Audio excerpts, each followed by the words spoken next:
Hello, it's Josh Mettler. And so today this UDL assignment is on assessments. So the question that was proposed was what kind of assessments are happening in your host classroom? Well, my host classroom is pretty simple. Our host teacher does three different types of assessments. First one, summative assessment. He's only done that once. Another one is formative assessments that he does throughout the class, and just recently, the third one is a benchmark that the history department as a whole did. So we'll get into each one. So the first one, the summative assessment. So this was a couple weeks ago, and it consisted of 40 questions. They were multiple choice, had some matching of definitions, words, phrases, stuff like that. Um, they had to identify maps. So the chapters they were doing were from pre-colonial to the end of the American Revolution. So for an example, a map would be of which European empire held this piece of land through this year. Um, and another piece of that was they didn't do it on pencil and paper. What they did is they did it online, as the school is very, very technology based. So what they did is they took this test that was created and they did it through an online service that the school district purchased. And what the service allows the teacher to do is he's able to see every student, what question they're on, and as they're going, he's able to see which questions they missed, and it shows on his computer. So he made it so it's random, so each student is getting a different question at a different time. So he is able to see which students are missing that same question, or if they're getting them all right. So he was able to make more definitive choices on what the students need to learn.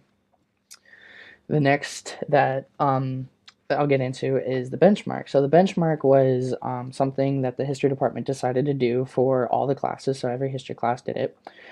And they were all very similar. So in my host teacher's case, he had them do a benchmark that consisted of annotations of 4 different articles of Lewis and Clark's expedition out west.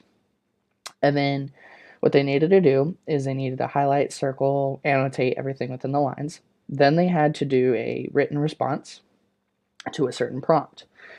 Then they had to, at the end of that, or however they wanted to strategize it, do a drawing that symbolized something about what they were going to write, and it needed to have some shading and some art.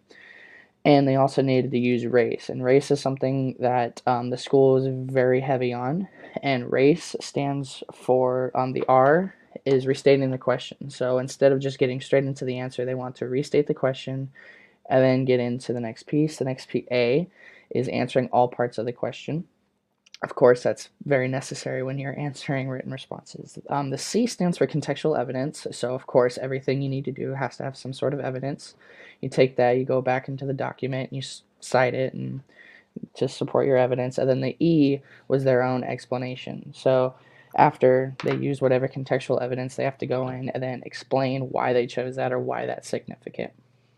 So, the last one is formative assessments. Well, this one's fairly simple. My teacher very much likes to have the class very student-centered. So what he'll do is he'll structure something and have them create something in small little groups of 2 to 5. And so, for example, in the picture, what they were supposed to be doing is each group got a different article of the Constitution, and then they were supposed to break it down on what was necessary for information. Then they did a gallery walk where they were supposed to answer certain questions based on that. My teacher very much likes to use this type of assessment. Um, he finds it the most availability for the students to learn. And so everything that I've been watching through my host teacher has made it so that I want to run the class very similar to how he does it. I like the service that he used to show how the students are doing throughout the test. I think that's very helpful. And I also like the formative assessments that he does that allow the students to learn from themselves and from others instead of standing in front of the class and lecturing all day when, in my opinion, it doesn't work as well.